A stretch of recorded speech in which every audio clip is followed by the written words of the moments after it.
Rude CEO fires a pregnant employee in tears. 2 weeks later, he's begging her for help. The heavy office doors slammed shut, leaving only the echo of Amanda's soft sobs in the cold, sterile conference room. Her hands trembled as she clutched the box of belongings, the framed ultrasound photo resting on top. Tears blurred her vision, but the words from minutes earlier still rang in her ears. Your performance has been lacking. We can't afford any dead weight right now, her boss, Ethan Cole, had said without a shred of empathy. His tailored suit and perfectly styled hair seemed to mock her desperation. But I've worked here for 6 years. I've never missed a deadline, Amanda pleaded, cradling her growing belly. Please, I'm 5 months pregnant. I just need a little time. Ethan raised a hand to cut her off, his expression cold and detached. We all have our problems. Business is business. Security will escort you out.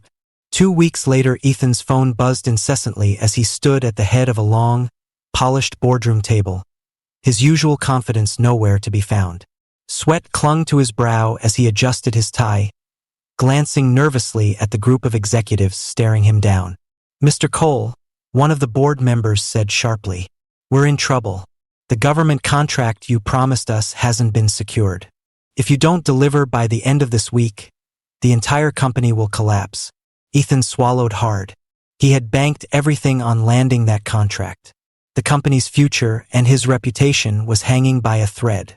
There was only one person who could help him now, and he had fired her 2 weeks ago. The twist, the very contract Ethan needed was being handled by a government official named Sarah Whitmore. She was notoriously difficult to reach, but there was a loophole, a direct line to her assistant, who just happened to be Amanda's older sister. Heart pounding, Ethan found Amanda's number in his phone and pressed call.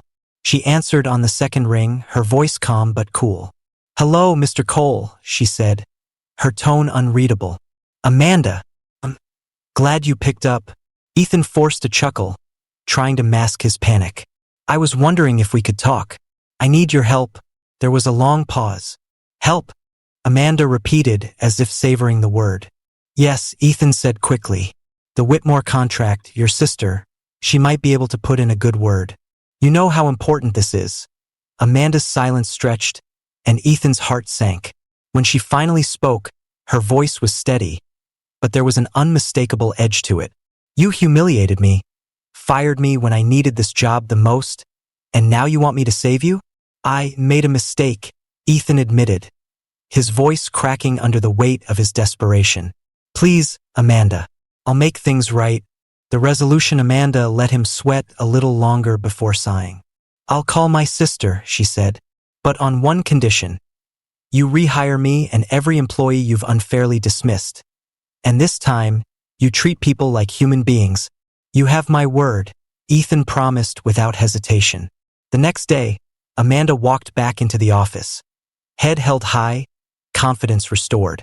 She wasn't the same woman who had left in tears.